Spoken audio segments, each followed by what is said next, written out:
Well, I can't wait to go see that exhibit. So Yeah. how long is it going to be at the Health Museum? So the exhibit will be in place for several months. So we'll have it through the end of September. I believe it's September 29th. So lots of time to get in. And we are open 7 days a week through the summer. So hopefully that'll give people a lot of opportunity to swing by. We have the Free Family Thursday every week from 2 to 7. The Museums for All program. So any families with a Lone Star card can get in with $3 admission at any time we're open. And yeah, we'll be going for several months. So I think it's going to be a lot of fun this summer.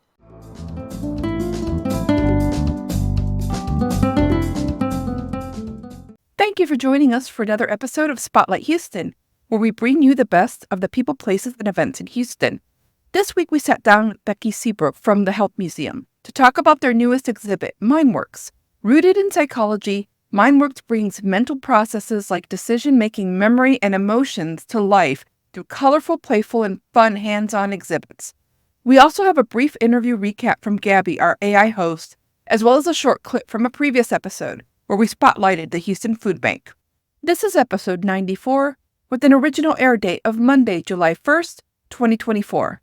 And now your host, Blanca Quezada. You ever wonder or question how your mind ever works? I do sometimes. I also compare my mind to a computer that stores all kinds of data in there. And I wonder how it does that, how it files everything in there. Like our memories that are good or bad. Where do our emotions come from? How do we recognize faces? How we solve problems? Why we dream? And most times we don't remember what we dreamed of or why we have nightmares, even how we make our decisions. How about knowing how to listen to our inner voice, or that we even have an inner voice, right? I've always wondered about that too, but the mind is a major organ in our bodies that makes us who we are. So the mind controls us, but do we control our minds too? I don't know. There is so much to know and learn about. So joining me today is Becky Seabrook. She is the director of guest engagement at the Health Museum down by Herman Park. And it's a Smithsonian affiliate. So welcome, Becky. Thank you for being here. Thank you so much. I'm happy to be here. Well, I can't wait for you to tell us all about an incredible exhibit that just opened at the museum called MindWorks. Yeah. And but before we get started on the exhibit, tell us first of all, what is the Health Museum? Sure. So the Health Museum is an interactive science center in the Houston Museum District. It has been there in that building since about 1996. We're right in between the Children's Museum and Herman Park. And our mission is really to generate wonder and curiosity about health, medicine, and the human body. And hopefully in doing so, empowering people in the community, people online, to live healthier lives. Yeah, we've got a small but mighty team, and a day in and day out through exhibits, through programs, through conversations. We really try to inspire people and empower people around some of the subject matter. So I feel so lucky to work there. It's a wonderful place. We've got a wonderful team and we've got wonderful visitors. Yeah, that's who we are. It really is a wonderful place. And you have these amazing exhibits. And what I like about these exhibits is you can actually touch them. Yeah, it is fun. I guess sometimes at museums you cannot touch the exhibits, but in this case, right, you very much can. We like that health can be a tough topic sometimes. Sometimes it can be intimidating. Sometimes it can be scary. So I think the fact that we try and make it accessible and fun, and in some cases doing things like being able to actually interact with the exhibits, I think helps to make it more approachable and for people to engage around health and medicine. Yeah, we love it. And what I like about it, and what I like about it too is that it's not just for adults, it's for kids as well. Right. Yeah, it's kids and adults, and we see both. Sometimes we do see a lot of families. We see a lot of kids in elementary school, middle school, high school. And sometimes we see a couple, an older couple that wants to come by and spend time with us. So yeah, I guess that's the thing about our mission is it is really very relevant across the entire lifespan. So we see people at all different points coming and visiting the museum. Yeah. And then throughout the year, you have these special exhibits that come into the museum, right? Yeah, usually 2 to 3 new exhibits a year. And oftentimes we'll have one come in the summer, and sometimes the one that comes in the summer is bigger and very interactive because that's a really good fit for our summer vibe and the audiences that we see. A lot of people on vacation, a lot of people kind of celebrating having some time off or getting out of school. Yeah, we definitely do some learning, but we try and really keep it fun during the summer. Well, I can't wait to see the MindWorks exhibit because, well, the mind is something that I think we usually just take for granted. We don't even think about it, right? Right. And it helps function. It really helps us function throughout the whole day. Yeah. And it never shuts down. And to me, that's just incredible. I know. I was going to say, I'm actually right with you on that. A lot of my background has to do with the body, muscles, and the skeleton and connective tissues. But I've always been really fascinated by the mind and how the mind works and how much it influences everything throughout our days, everything from dreams. You mentioned dreaming to thinking, emotion, consciousness. It's just such a fascinating field. And I was really excited that we were able to bring MindWorks to Houston. It's actually the U.S. premiere. It was developed in Ontario by the Ontario Science Centre. And I actually learned about it a number of years ago, back before COVID, when they were first talking about the exhibit and developing the exhibit. And I was really excited about the possibility of bringing it to Houston. And it took a couple of years, but here it is. Yeah, we're really happy with thank you so much for doing that. Thank you. I think a lot of people are going to appreciate it and really like it a lot. I hope so. Do you know how this exhibit was created? Yeah, they did. The Ontario Science Centre did a fair amount of research on this particular exhibit. And the exhibit is really a psychology exhibit.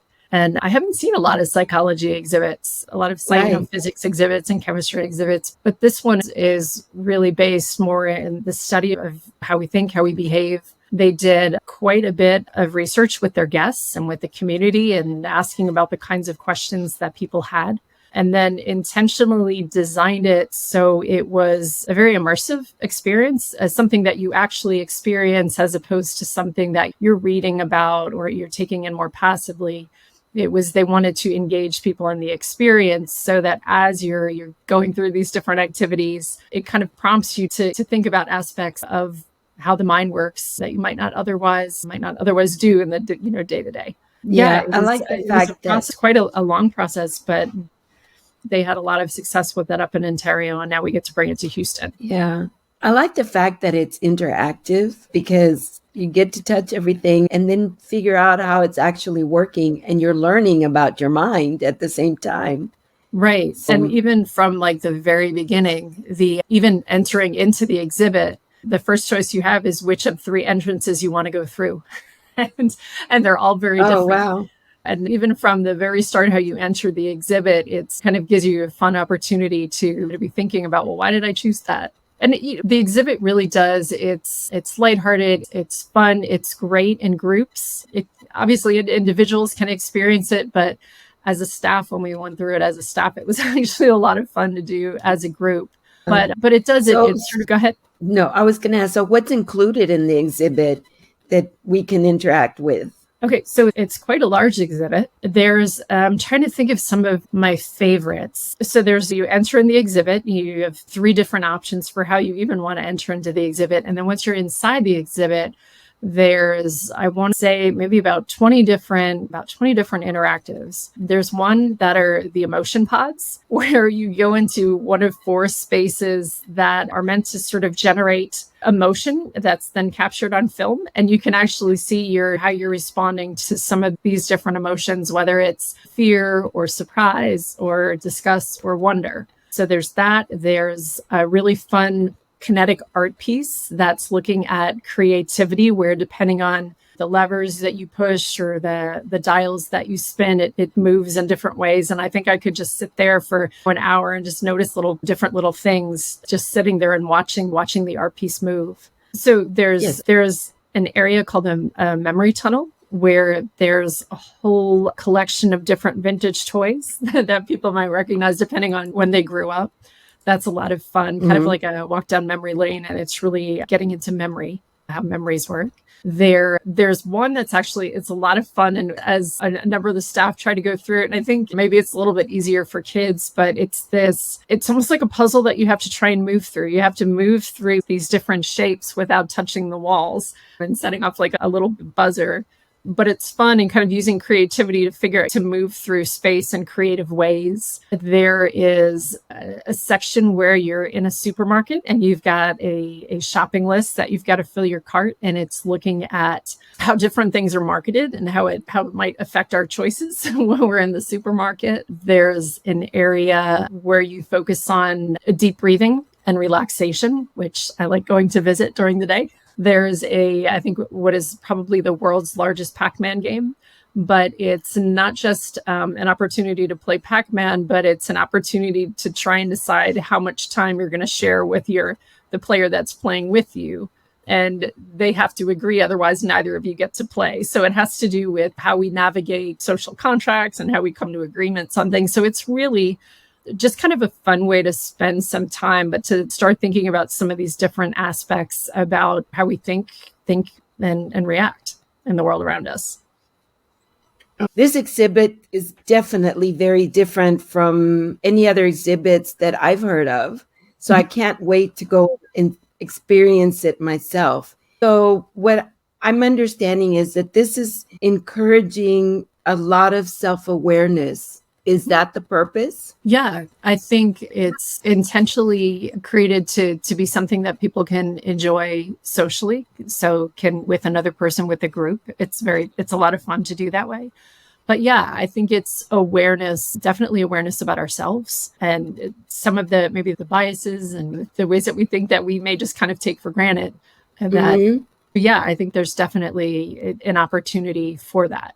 And for deeper conversation to come out of those. Absolutely. Does it help us or teach us to understand perception and exactly how we make choices? I mean, I'm sure that it does talk a little bit about or teaches us a little bit about choices in some of the exhibits, but how exactly does that do that? Also critical thinking. Sure. So I can give you a couple of examples. So you mentioned perception.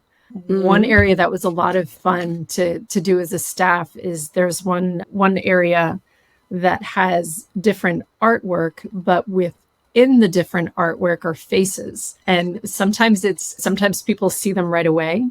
And sometimes it takes a few minutes for people to be able to see. They're essentially optical illusions. And I think it's sort of it's an introductory, but sort of very simple but effective way of how we can be looking at the same thing, but be seeing very different things. Some of it based on our experiences coming before.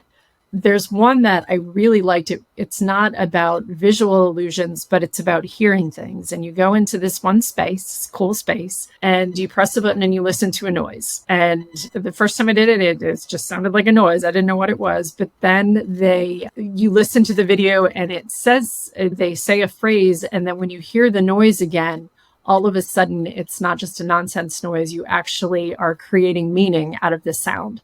And so I think they're really simple but effective experiences that make you start to think about how we're doing that, not just within an exhibit, but in our day-to-day lives. So they're, like I said, they're simple, but they're very cool. That's interesting. Yeah.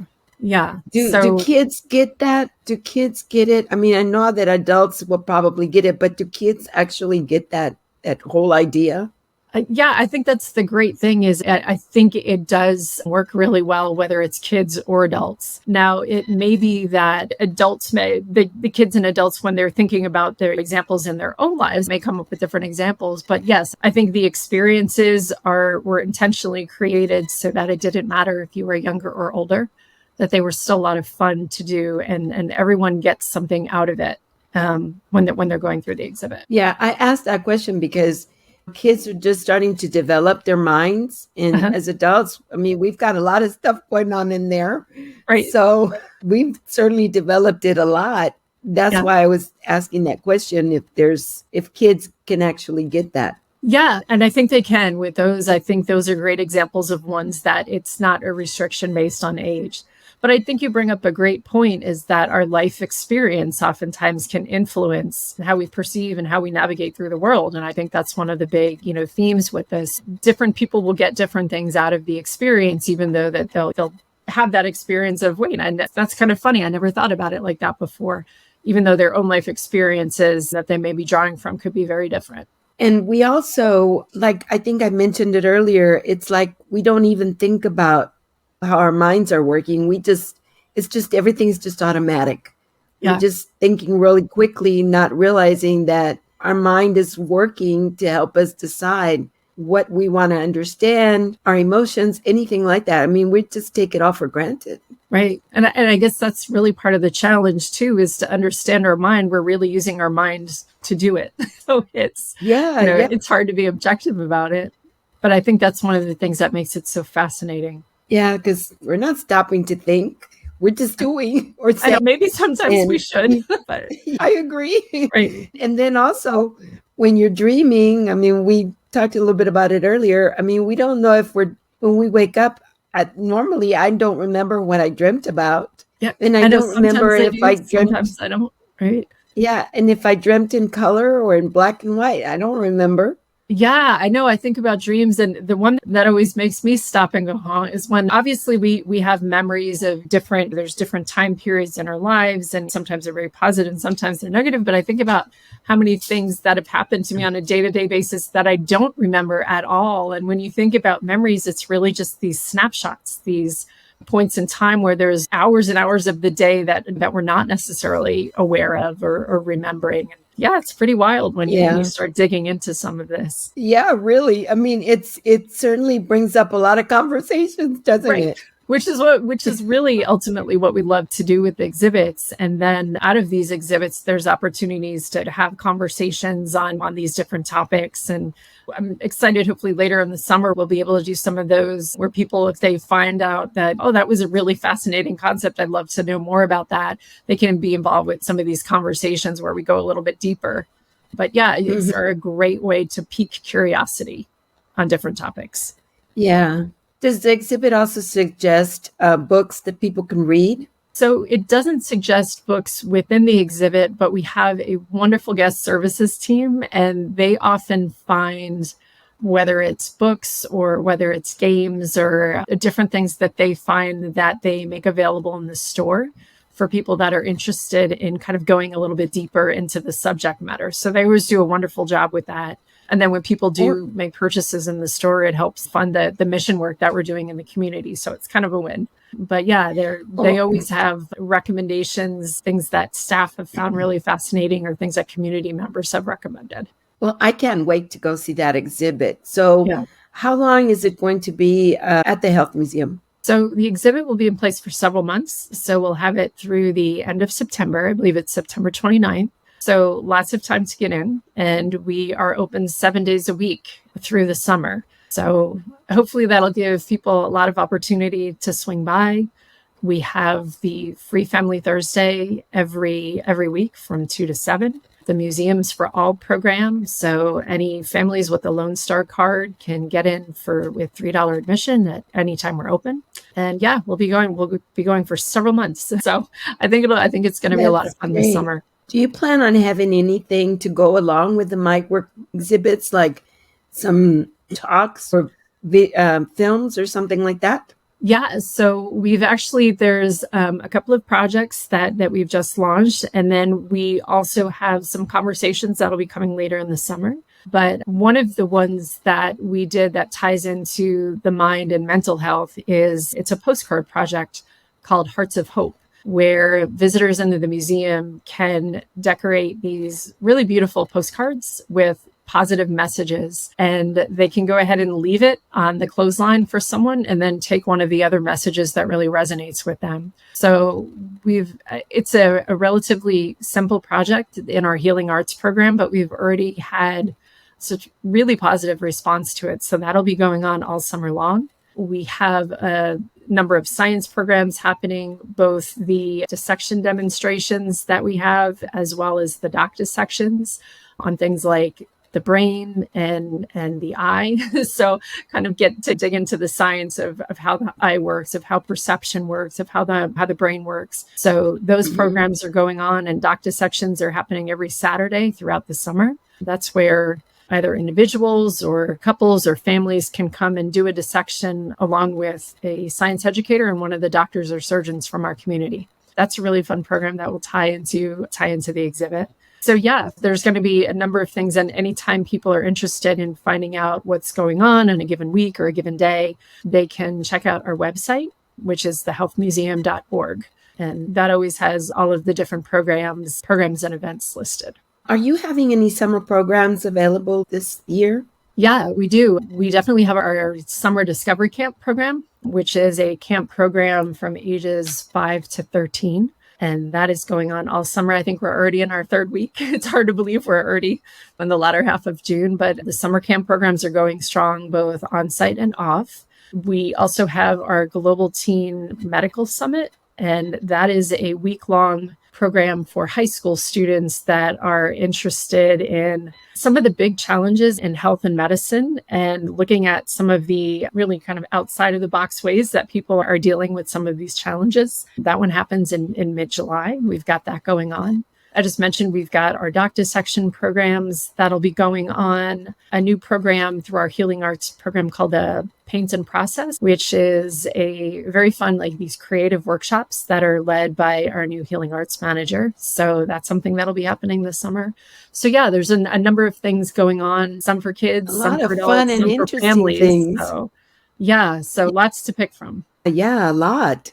Does the museum also need volunteers? So we do have a number of interns, and we do have some volunteers that work in the museum. So we actually have a very busy summer right now with both high school and undergraduate interns. They're up and running. And if people are interested in finding out more about those programs, there is a page on our website to find out more about the volunteering and the internships. Yeah, that's one of the things that's really been growing these past couple of years. Yeah. So what time can we go into the museum to see the exhibits? So the museum opens at 10 a.m. every day, except Sunday. We open at 12 on Sundays, and we are open until 5 o'clock in the evening every day, except Thursday when we stay up until 7.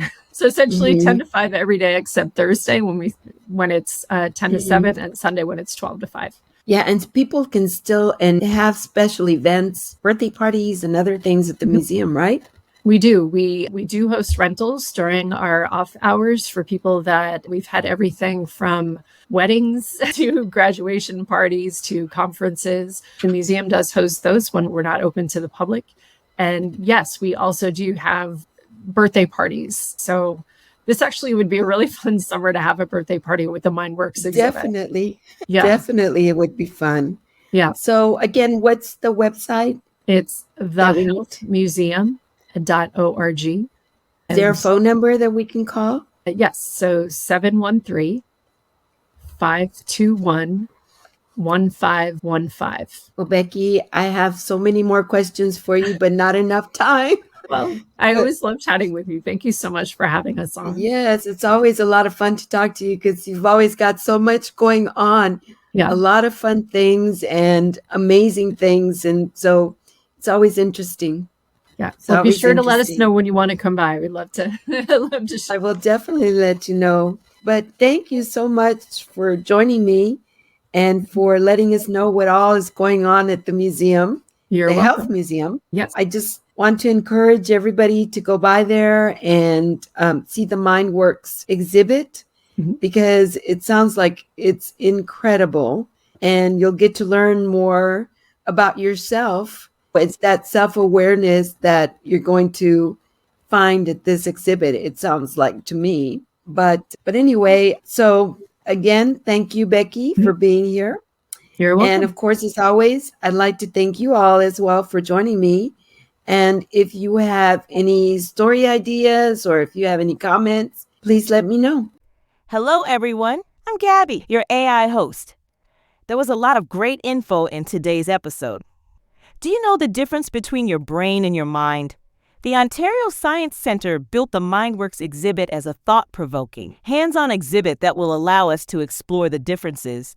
The interactive exhibit is designed to help us learn what makes us who we are, why we think, feel, and act, and where our inner voice comes from. Becky Seabrook, Director of Guest Engagement at the Health Museum, sat down with us to discuss what makes this exhibition interesting, how it encourages self-reflection, and how it will show the remarkable power of your mind. She talks about how this exhibit will encourage us to question what is our mind and how it works to help us think or feel. What will we experience going through the exhibit, and how will it make us more self-aware? Becky also mentions how the exhibition will start thought-provoking conversations such as how we make choices, understand perception, what our consciousness is, and whether the mind is separate from our brain or whether the brain controls the mind. The exhibit is for visitors of all ages. Kids can also explore and learn through the hands-on activities.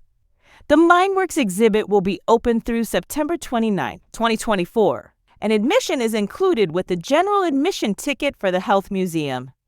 If you want to learn more about the exhibit, visit the Health Museum's website at www.thehealthmuseum.org or call them at 7139-427-054. Don't miss out on this unique opportunity to explore the depths of your mind. Remember, Spotlight Houston episodes now drop every Monday. Tune in next week for more engaging stories that celebrate the energy and spirit of our city. Do you have an idea or feedback for us? We're always listening. Follow us on social media for updates and more exciting content. And don't forget to leave us a rating or a review on your favorite podcatcher. Your feedback helps us improve and bring you the best of Houston. Spotlight Houston is a production of Story Zone Media. Thanks for joining us, and we'll see you next Monday. And now, to conclude today's episode, we have a short clip from episode 66, where we sat down with Sarai Latoni from the Houston Food Bank. She shares with us info on some of their programs and services. This episode aired December 17, 2023. So in order to get complete information on how the Houston Food Bank helps the community, not just through food distributions, but in many other ways, there's a lot of different services as well. Can you mention maybe a couple of the services? So a couple different of those programs would be our CAP program, the one I had mentioned earlier. That's our community assistance program, with helping families apply for government assistance. Again, there's always that language barrier, or what do I put on my application, or how do I fill this out? So we help with things like that. Usually we have disaster boxes as well if the family is in need that day. We also have our Backpack Buddy program. So for the children in need of the meals on the weekends, we provide those as well. And we have our Senior Box program. That's probably one of my favorites. It is a delivery service to our seniors. They get one box of food for the month, but it is a free box of food. Literally, you just have to apply to make sure that you qualify. And from there, we deliver it to you monthly. The last one that I would say is my favorite and not too many people know about is our Teacher's Aid program. Yeah, so our Teacher's Aid program is for teachers in school districts that qualify, usually some that are high risk, and with students who are underprivileged. So they can schedule an appointment on our website for the Teacher's Aid. Come down to the Teacher's Aid building, and they can get up to 8 pounds of free school supplies for their classroom, which is pretty amazing. Not too many people know that we offer this, but one of the crazy things that we get pretty often is school supplies, and that's everything from pens to highlighters to Kleenex to paper. So if we can help out those kids be in need in any way, not just with food, but even with school supplies, I think it's pretty amazing. Well, Sarai Latoni, thank you so much for being here. And of course, we just need to go on the website and get all the information necessary to register as a volunteer, individually, as a family or a corporation, even school groups. We can just go online and register, and be there to help and make a huge, Yes, huge difference in exactly. somebody's life.